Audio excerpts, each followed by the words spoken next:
जलपाईगुड़ी के नागराकाटा में राहत सामग्री वितरण करने गए भाजपा सांसद खगेन मुर्मू और विधायक शंकर घोष पर हुए हमले के विरोध में भाजपा नगर मंडल द्वारा एक विरोध कार्यक्रम आयोजित किया गया। भाजपा का एक विरोध जुलूस नगर कार्यालय से शुरू होकर इस्लामपुर शहर स्थित बस टर्मिनल के सामने समाप्त हुआ। वहां भाजपा नेताओं और कार्यकर्ताओं ने टायन जलाकर और राज्य राजमार्ग को जाम करके अपना विरोध जताया। देखुन আপনারা জানেন যে গত দুদিন ধরে উত্তরবঙ্গে যে বন্যা সেই বন্যাতে যা ক্ষতিগ্রস্ত হয়েছে এবং বহু মানুষের প্রাণ গিয়েছে এবং বহু মানুষ ঘরছাড়া হয়ে আছে এবং সেই জায়গাতে যখন ত্রাণ নিয়ে মানুষের পাশে দাঁড়াবার জন্য যখন ভারতীয় জনতা পার্টির রাজ্য সভাপতি থেকে শুরু করে বিধায়ক নির্বাচিত বিধায়ক এমপিরা যখন সেখানে গেল সেখানে দেখলাম যে তৃণমূলের যে পোষা দুষ্কৃতী মানে যারা রোহিঙ্গা যারা জিহাদি তাদেরকে দিয়ে আক্রমণ করা হলো এবং শুধু আক্রমণ না যেভাবে একজন সাংসদকে যেভাবে রক্তাক্ত করা হয়েছে এর ধিক্কারের ভাষা আমাদের কাছে নেই। আর তার প্রতিবাদে আজকে আমরা রাস্তায় নেমেছি এবং আগামী দিনে আমরা এর একটা বিহেদ করে ছাড়বো। যারা আজকে মেরেছে আমরা তার যদি গ্রেপ্তার পুলিশ না করতে পারলো আমরা তার বদলা আমরা নেবই, কারণ যেভাবে একজন নিরীহ সাংসদের রক্ত ঝরানো হয়েছে আজ ভারতবর্ষের বুকে এটা একটা দৃষ্টান্ত থেকে যাবে। আজকের দিনটা কালো অক্ষরে লেখা থাকবে। এই বিষয়ে উত্তরবঙ্গ উন্নয়ন দপ্তরের মন্ত্রী যিনি রয়েছেন উদয়ন গুহ তিনি বলেছেন যে এটা বিজেপির একটা চক্রান্ত এবং বিষয়টি ভিত্তিহীন বলে তিনি দাবি করেছেন।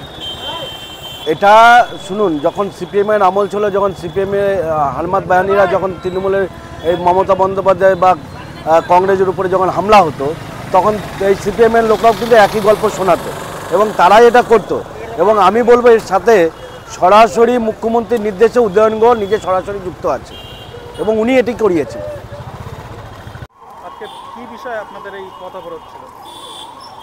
আপনারা সকলেই জানেন যে উত্তর বাংলা প্রাকৃতিক যে দুর্যোগ তার কবলে চলে এসেছে। আমরা দেখছি যে দক্ষিণ বাংলা মমতা ব্যানার্জি যে কার্নিভাল নিয়ে ব্যস্ত, সেই সময় উত্তর বাংলা জলের নিচে।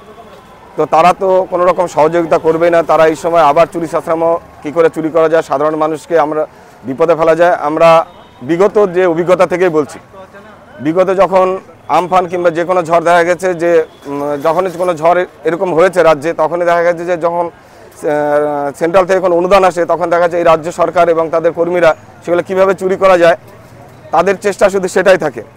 আজ যখন কার্নিভালের মধ্যে দক্ষিণ বাংলায় মমতা ব্যানার্জি ব্যস্ত রয়েছে, সেই সময় উত্তর বাংলায় আমাদের বিজেপির সাংসদ এবং বিধায়ক এবং বিজেপি কর্মীরা যখন সাধারণ মানুষের সহযোগিতা করার জন্য এবং সাধারণ মানুষের পাশে দাঁড়ানোর জন্য যখন সেখানে যায়, তো সেখানে খুব দুর্ভাগ্যজনক ঘটনা, সেখানে দেখা যায় যে তৃণমূলের আশ্রিত যে রোহিঙ্গা দুষ্কৃতীরা রয়েছে তাদেরকে লেলিয়ে দেওয়া হয়। বাংলাদেশ থেকে যাদের আমরা বারবার করে বলি যে রোহিঙ্গারা যারা অবৈধ ভোটার তাদেরকে লেলিয়ে দেওয়া হয় এবং দেখা যায় শঙ্কর ঘোষ এবং খগেন মুর্মুকে যেভাবে মারধর করা হয় সেটা অত্যন্ত নিন্দনীয় ঘটনা। যেটা একজন জনপ্রতিনিধি যে জনগণের ভোটের দ্বারা যে নির্বাচিত হয়েছে তার উপর আজকে হামলা হয়েছে। আজকে তারই সেই হামলার প্রতিবাদে আজকে ইসলামপুর নগর মণ্ডলের পক্ষ থেকে এই বিক্ষোভ কর্মসূচি ছিল এবং আমরা ভিডিও ফুটেজের মাধ্যমে আমরা যে দেখেছি যে যারা যারা সেখানে ছিল তাদের যদি গ্রেপ্তার না করা হয় আগামী দিনে এই বাংলা কিন্তু জ্বলবে এবং এর প্রতিবাদ কিন্তু আমরা নিয়ে ছাড়বো। আজকে তার ছোট্ট নমুনা দেখালাম, আগামী দিনে আরও এর বড় বিক্ষোভ কর্মসূচি হবে।